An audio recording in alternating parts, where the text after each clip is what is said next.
علی بھائی اگلا سوال ہے، ہمارے سب کانٹیننٹ کے معاشرے میں مسلمانوں میں بھی یہ عقیدہ پایا جاتا ہے کہ شب جمعہ یعنی جمعرات اور جمعے کی درمیانی رات فوت شدہ رشتہ داروں کی روحیں اپنے اپنے گھروں میں لوٹ آتی ہیں، چنانچہ ان روحوں کو خوش کرنے کے لیے مولویوں کو کھانا بھجوایا جاتا ہے ہاں یہ بات ہے سر. تاکہ اس کا ثواب روحوں تک پہنچ جائے اور وہ روحیں خوشی خوشی واپس چلی جائیں۔ پلیز اس حوالے سے کوئی شرعی دلیل ہو تو بیان فرما دیں۔ شریعت کا ایسے کیا لینا دینا میرے بھائی، یہ تو بابوں کی کہانی ہے. ہم اس پہ یہی کہیں گے، پہلے تو وہی عرض کریں گے کہ مرنے سے پہلے اے مسلمان کر لے اس پہ غور، کتابوں کا خدا اور ہے، بابوں کا خدا اور یہ تو ایک لائٹر موڈ میں نے بات کی. سورہ بنی اسرائیل کی آیت نمبر 36 ہے، جو 10 کمانڈمنٹس آئی ہیں ان میں سے 9th کمانڈ ہے، وَلَا تَقْفُ مَا لَيْسَ لَكَ بِهِ عِلْمٌ ان السمع والبصر والفؤاد كل اولئک کان عنہ مسئولا. انسان کسی چیز کی پیروی اس وقت تک مت کر جب تک کہ تجھے اس کے بارے میں ڈیفینٹ علم نہ حاصل ہو جائے. بے شک کان، آنکھیں اور عقل، دل یا دماغ، کوئی بھی چیز، اس کے بارے میں تجھ سے پوچھا جائے گا کہ ان 3 انسٹرومنٹس کو استعمال کر کے تم نے حق بات تک پہنچنے کی کوشش کیوں نہیں کی. تو مجھے بتائیے، کیا ریویلڈ نالج میں جو کتاب و سنت کا علم ہے یا ایکوائرڈ نالج میں کہیں یہ بات ملتی ہے، یہ والی کہانی کہ روحیں واپس آ جاتی ہیں؟ یہ تو ہندوؤں سے مستعار لیا گیا عقیدہ ہے. ان کے ہاں یہ آتما کا ایک کانسیپٹ ہے کہ جو بری آتما ہے وہ بھٹکتی رہتی ہے اور اچھی آتما جو ہے وہ پیس کے اندر چلی جاتی ہے. وہ تو جناب، وہ تو یہ کہتے ہیں زلزلہ بھی آتا ہے، گائے نے ایک سینگ کے اوپر اٹھایا ہوا ہے کیا نام ہے زمین کو، اور جب تھک جاتی دوسرے پہ. تو یہ ساری توہمات ہیں. کالی بلی راستہ کاٹ دے، نحوست ہے، توہمات ہیں. جوتی پہ جوتی چڑھ جائے، سفر لکھا ہوا ہے، توہمات میں سے ہے. کوا گھر کی منڈیر پہ بولے تو کوئی مہمان آنے کا پیش خیم ہے، یہ سب توہمات ہیں. رات کے وقت جھاڑو نہیں دے سکتے، ناخن نہیں کاٹ سکتے. اتنی تہمت پرستی جو ہے وہ چل رہی ہے ہمارے معاشرے کے اندر. کیونکہ ہم لوگ ہندوؤں کے ساتھ رہے ہیں، لہذا یہ ساری باتیں وہیں سے آئی ہیں کہ روحیں واپس آ جاتی ہیں گھروں میں. کوئی روح نے ادھر آ کے کیا کرنا ہے؟ وہ تو سورۃ المطففین میں ہے کہ وہ علیین اور سجین کے اندر ہے. نیک روحیں جو ہیں علیین میں، بری جو ہیں سجین کے اندر ہے. ان کا اب اس دنیا کے ساتھ کیا لینا دینا ہے؟ ہر بندے کی ایک یونیک روح ہے، انڈیپینڈنٹ روح ہے، اس کا دوسرے کی روح کے ساتھ کوئی تعلق نہیں ہے. تو دوسرے کے جسم میں جانے کی بات ہی نہیں ہے، بھٹکنے کی بات ہی نہیں ہے. بیسیکلی شیاطین ہیں جو اب چونکہ شیطان جو جنات کے اندر شیطان موجود ہیں ان کو تو ہم لوگ دیکھ نہیں سکتے، تو وہ مختلف قسم کی شکلیں دھار کے پبلکلی آ جاتے ہیں سامنے، تو لوگ سمجھتے ہیں یہ اسی بندے کی کوئی روح آ گئی ہے واپس. اس طریقے سے نہیں ہوتا، یہ بالکل جھوٹی باتیں، اسلام کا اس سے کوئی تعلق نہیں ہے. باقی جمعراتیں جو بیچتے ہیں وہ روٹی روزی ان کی چلنے دیں. آپ جمعراتوں کی وجہ سے ہی تو یہ عقیدہ انہوں نے گھڑا ہوا ہے. ویسے ان کو بھی آپ جا کے ایک سائڈ پہ کر کے پوچھیں نا کہیں لکھا ہے تو کہیں گے ہے کوئی نہیں ہے، لیکن اصالِ ثواب کے لیے ہمیں جمعرات دے دیا کریں. تو ٹھیک ہے، میت کی طرف سے صدقہ ہو سکتا ہے. میرا تو اس کے اوپر لیکچر ریکارڈڈ ہے، مسئلہ 74، میت کی طرف سے صدقہ اور خیرات کا ثواب اسے ملتا ہے. صحیح مسلم میں حدیث ہے کہ میت کو 3 اعمال کا ثواب پہنچتا ہے. نمبر 1 علم کی بات جو اس نے اپنی زندگی میں کی، اس کے مرنے کے بعد بھی اسے ثواب ملے گا، جیسے امام بخاری امام مسلم کو مل رہا ہے. دوسرا صدقہ جاریہ، جو اپنی زندگی میں کوئی نیکی کا کام کیا اس کے بعد بھی جاری رہا، اسے ثواب ملے گا. تیسرا نیک اولاد جو اس کے لیے دعا کرتی ہے. اور اسی کو سپورٹیو سنن نسائی میں حدیث ہے، بخاری مسلم میں بھی اس کا کچھ حصہ موجود ہے. جو سعد ابن عبادہ سفر میں تھے تو ان کی ماں پیچھے سے فوت ہوگی، ان کا یا رسول اللہ میرا ارادہ ہے کہ میں اس کی طرف سے صدقہ کروں تو اسے ثواب ملے گا. آپ نے فرمایا ہاں. تو انہوں نے کنواں کھدوا دیا اور اس کا نام ہی پڑ گیا، یہ ام سعد کا کنواں ہے. تو وہ صدقہ اور خیرات کریں، مولویوں کی روٹی روزی لگا کے رکھیں. لیکن باقی ان سے زیادہ حقدار آپ کے غریب رشتہ دار ہیں، غریب ہمسائے ہیں. مولوی تو یقین کریں آلموسٹ روزانہ ہی چھوٹا گوشت کھا رہے ہوتے ہیں، وہاں لوگ بکرے دے کے جاتے ہیں. غریب رشتہ داروں کو کوئی جو ہے ایک چھٹانگ چھوٹا گوشت لے کے دینے کے لیے تیار نہیں ہے. اور یہ لوگ عیاشی کی زندگی گزار رہے ہوتے ہیں. آپ ان سے پوچھیں، وہ کہتے ہیں دیکھیں یہ تو برکت ہے، ہم نے علم دین حاصل کیا تھا تو ہم کھا رہے ہیں. یہ لادہ بات ہے کہ قرآن میں آتا ہے کہ اللہ کے نیک بندوں کی نشانی ہے جو اپنے مال میں سے دیے ہوا اللہ کی راہ میں خرچ کرتے ہیں، لوگوں کا دیا ہوا اپنے اوپر خرچ نہیں کرتے. بالکل 180 ڈگری ہے. لیکن قرآن پڑھا ہو تو پھر پتہ ہونا ان کو. بھلے اس کا جواز موجود ہے، غریبوں کو چاہے وہ علماء کرام ہوں یا ائمہ مساجد ہوں آپ کھلا سکتے ہیں. لیکن یہ جو عقیدہ وابستہ کیا ہوا نا بالکل جھوٹا عقیدہ ہے. قرآن تو بالکل اپنے مقدمے میں واضح ہے. سورہ یاسین کے اندر اللہ تعالیٰ نے واضح طور پہ فرمایا، آپ سورہ یاسین 22ویں پارے سے شروع ہو کے 23ویں میں ختم ہوتی ہے، تو آپ پہلے ہی صفحہ جو ہے نا 23ویں صفحے کا، اس میں اللہ تبارک و تعالیٰ نے فرمایا، آیت نمبر ہے 31، الم یروا کم اہلکنا قبلہم من القرون انہم الیہم لا یرجعون، کیا انہوں نے نہیں دیکھا کہ ہم نے ان سے پہلے کتنی امتیں ہلاک کر دی ہیں، وہ اب کبھی بھی واپس دنیا میں لوٹ کے نہیں آنے والی۔ وَإِن كُلٌّ لَمَّا جَمِيعٌ لَدَيْنَا مُحْضَرُونَ، اور ان سب کے سب لوگوں کو اللہ تعالیٰ کے حضور جمع کر کے حاضر کیا جائے گا، یعنی قیامت سے پہلے وہ دنیا میں نہیں آ سکتے۔ اور جناب جو سورۃ الواقعہ کی رقت انگیز آیات ہے نا، سورۃ الواقعہ پارہ نمبر 27 میں بالکل اینڈ پہ جا کے سیکنڈ لاسٹ سورت آتی ہے، اس میں اللہ تبارک و تعالیٰ نے اس ٹروتھ کو ریویل کیا ہے۔ اللہ فرماتا ہے فلولا اذا بلغت الحلقوم، تو کیوں نہیں ہوتا کہ جب روح جو ہے وہ گلے میں جا کے اٹک جاتی ہے، یعنی کسی کی موت کا وقت آ جاتا ہے، نزع کا وقت، وَأَنْتُمْ حِينَئِذٍ تَنْظُرُونَ، اور تم اس وقت وہاں پہ موجود یہ سب کچھ دیکھ رہے ہوتے ہو کہ ایک بندے کی روح نکل رہی ہے، تو روح واپس کیوں نہیں لا سکتے؟ وہ آگے ذکر آئے گا اس کا، وَنَحْنُ أَقْرَبُ إِلَيْهِ مِنْكُمْ وَلَكِنْ لَا تُبْصِرُونَ، اور ہم مرنے والے کے تم سے بھی زیادہ قریب ہوتے ہیں لیکن تمہیں نظر نہیں آ رہے ہوتے۔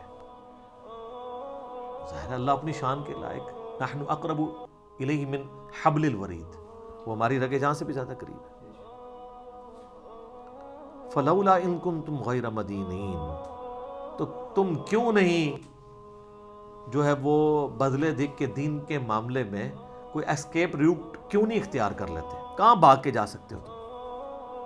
ترجعونہا ان کنتم صادقین، تو لوٹا لو نا اس کی روح اگر تم سچے ہو تو، مرے ہوئے کو واپس لے آؤ۔ تو یہ اللہ تعالیٰ نے بیسیکلی اس کا کانٹیکس یہ چل رہا ہے کہ اللہ تعالیٰ یہ بتا رہا ہے کہ اس کائنات کا کریٹر میں ہوں، زندگی موت کا مالک میں ہوں، اگر تم سمجھتے ہو یہ تمہارے اختیار میں ہے تو جو مر رہا ہوتا ہے اس وقت تم بھی کرسی کے ساتھ پاس ہی کھڑے ہوتے ہو، تو اس کی روح کیوں نہیں لوٹا لیتے؟ یہ بھی اس کے ثبوت میں ہے کہ جو بندہ مر گیا وہ اب دنیا میں واپس نہیں آئے گا، یہ بالکل اجماعی عقیدہ ہے، اس کے خلاف کوئی عقیدہ رکھتا ہے تو وہ کفر ہی ہے۔ البتہ صحیح بخاری اور صحیح مسلم میں اشارتاً موجود ہے روح کا لوٹنا اس حوالے سے کہ وہ قبر کے اندر، جیسا کہ برزخی معاملہ ہمیں نہیں پتا کہ جب مردے کو دفنا کے جاتے ہیں تو وہ جانے والوں کے قدموں کی آہٹ بھی سنتا ہے، تاکہ اس کی حسرت میں اضافہ ہو اگر بدکار ہے، اور نیکوکار ہے تو وہ خوش ہو جائے کہ میں اپنے مال اپنے ساتھ لے کے آیا تھا۔ وہ تو بخاری میں آتا ہے میت اپنی چارپائی پہ کلام کرتی ہے دفنانے سے پہلے، جن و انس کے سوا ساری مخلوقات سنتی ہیں، کیونکہ وہ مکلف ہے نا، شریعت کے مکلف ہے نا، اور اگر یہ سن لیں تو بے ہوش ہو جائے۔ وہ کہتی ہے مجھے کدھر لے کے جا رہے ہو، اور نیک میت کہتی ہے مجھے جلدی جلدی اس طرف لے جاؤ۔ یہ جناب بڑا خطرناک معاملہ ہے۔ اللہم انی اعوذ بک من عذاب جہنم ومن عذاب القبر ومن فتنة المحیا والممات ومن شر فتنة المسیح الدجال۔ بخاری مسلم میں حدیث ہے، نبی علیہ السلام نے فرمایا، سورہ ابراہیم کی آیت نمبر 27 ہے نا،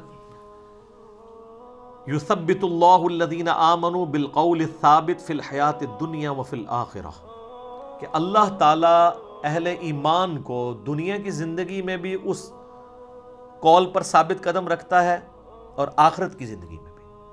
تو نبی علیہ السلام سے پوچھا کہ یہ کون سا قول ہے، تو آپ نے فرمایا لا الہ الا اللہ محمد رسول اللہ، اور آپ فرمایا یہ دنیا اور آخرت میں اس سے مراد یہ ہے کہ جب انسان کو قبر میں رکھا جاتا ہے تو اس سے قبر میں سوال کیے جاتے ہیں، من ربو کا، تو وہ کہتا ہے کہ میرا رب اللہ ہے، میرا نبی محمد ہے صلی اللہ علیہ وآلہ وسلم۔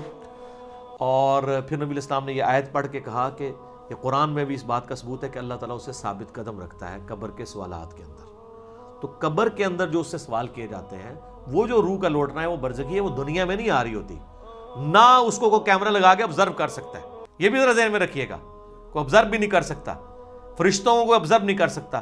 کیمرے یا یہ فزیکل ورلڈ کی چیزیں فزیکل انسٹرومنٹ سے آبزرو ہو سکتی ہیں، جو عالم برزخ کی چیزیں وہ آبزرو نہیں ہو سکتی ہیں۔ پھر بخاری مسلم میں حدیث ہے، نبی علیہ السلام نے فرمایا کہ قبر میں میرے بارے میں بھی پوچھا جاتا ہے، ما کنت تقول فی ھذا الرجل، اس مرد کے بارے میں تو کیا کہا کرتا تھا؟ وہ کہتا نہیں حضور دکھائے جاتے ہیں نا قبر میں، نہ، ابو داؤد میں الفاظ ہے الذی بعث فیکم، ہم اس مرد کی بات کر رہے ہیں جو تم میں مبعوث ہوا تھا۔ تو وہ کہتا ہے ہوا محمد رسول اللہ، وہ تو محمد تھے اللہ کے رسول۔ وہ تھرڈ پرسن کے سیغے میں خطاب کر رہا ہوتا ہے، ورنہ تو وہ کہتا سیکنڈ پرسن میں کہتا ہذا محمد رسول اللہ، یہ اللہ کے رسول محمد ہے، کہتا وہ تو محمد رسول اللہ ہے۔ اس میں میرا کلپ بھی ہے نا، قبر میں 3 نہیں 4 سوال ہوں گے۔ ترمذی میں تو حدیث ہے مر ربو کا، ما دینو کا، من نبیو کا، تیرا رب کون، تیرا دین کیا، تیرا نبی کون، تو کدا مقلد، تو کہنے فڑکے دا، تیری کیڑی مسیتی، تیرا کیڑا بابا، اے کوئی نہیں بھائی، اے زمین دے اتے ہوتے ہیں، زمین دے اندر اللہ کا سکہ چلتا ہے۔ ادھر بھی ان کا چل رہا ہے کہ اللہ نے کھلی چھٹی دی بھی ہے، مرنے کے بعد محمد رسول اللہ کا سکہ چلتا ہے، اللہ کا سکہ چلتا ہے۔ ابو داؤد میں آتا ہے کہ جو مؤمن ہے نا وہ یہ کہتا ہے کہ ربی اللہ، اور کہتا ہے دین الاسلام، اور کہتا ہوا محمد رسول اللہ۔ تو چوتھا سوال پھر ہوتا ہے، یہ 3 سوال ہیں، قبر کے 4 سوال میرا ایک کلپ بھی ہے۔ وہ فرشتے کہتے ہیں تجھے کیسے پتا چلا؟ وہ کہتا ہے میں نے اللہ کی کتاب پڑھی تو میں نبی علیہ السلام پہ ایمان لایا، ان کے سچ ہونے کی تصدیق کی، تو پھر اس کے لیے جنت کی کھڑکی کھول دی جاتی ہے۔ یہ چوتھا سوال ہے کہ اسے پتا، تو جنہیں کتاب پڑھی نہیں اور وہ حافظ قرآن علی نہیں پڑھتا، ترجمے نال پڑھتا ہے، تائیں انہوں پتہ لگتا ہے نا کہ وچ کے لکھے ہے، ورنہ تو نہیں پتہ چلے گا۔ اور بخاری میں ہے کہ منافق سے جب سوال ہوتے ہیں تو ہر سوال کے جواب میں کہتا ہے لا ادری لا ادری، ہائے آتا لا ادری لا ادری، ہائے افسوس مجھے کچھ پتہ نہیں ہے، بولے اعوذ باللہ تعالی۔ تو فرشتے اسے تو چوتھا سوال پھر کرتے ہیں، جب وہ کہتا ہے نا مجھے کچھ پتہ نہیں، تو وہ پھر کہتا ہے کہ میں تو وہی کہتا تھا جو لوگ کہتے تھے، سنا کے سنی، یعنی ہم تو شروع سے ہی یہ ہیں، ہم تو شروع سے ہی یہاں مانتے ہیں، میں تو یہی کہتا تھا۔ تو فرشتے کہتے ہیں لا دریتا ولا تلیتا، کیا تو نے خود ادراک کرنے کی کوشش نہیں کی، خود پڑھنے کی کوشش نہیں کی، یا کوئی ایسا شخص جو تجھے بتا دیتا اگر تو پڑھنا نہیں جانتا تھا؟ تو فرشتے پھر اسے گرز مارتے ہیں، اور زمین و آسمان کی ہر مخلوق اس کی آواز سنتی ہے سوائے جن و انس کے، اگر یہ سن لیں تو بے ہوش ہو جائیں۔ اور حقیقت بات ہے کہ آپ اتنے بڑے بڑے جو بزرگ دفنا کے آتے ہیں نا، ان کے گرز کی آواز اگر آپ کو آئے نا تو رحمت اللہ لے کہنا چھوڑ دو تسی، یہ شکر اللہ نے پردہ رکھا ہے، باہر آواز نہیں آتی ہے۔ تو یہاں پہ روحوں والا معاملہ ہے، لیکن وہ بھی اب روحوں کے ساتھ ساتھ آپ نے کتنے بزرگوں کو بیچ میں جو ہے وہ نگلوا دیا، لیکن یہ حقیقت ہے، یہ کتابوں کا دین ہے جی، یہ بابوں کا دین نہیں ہے۔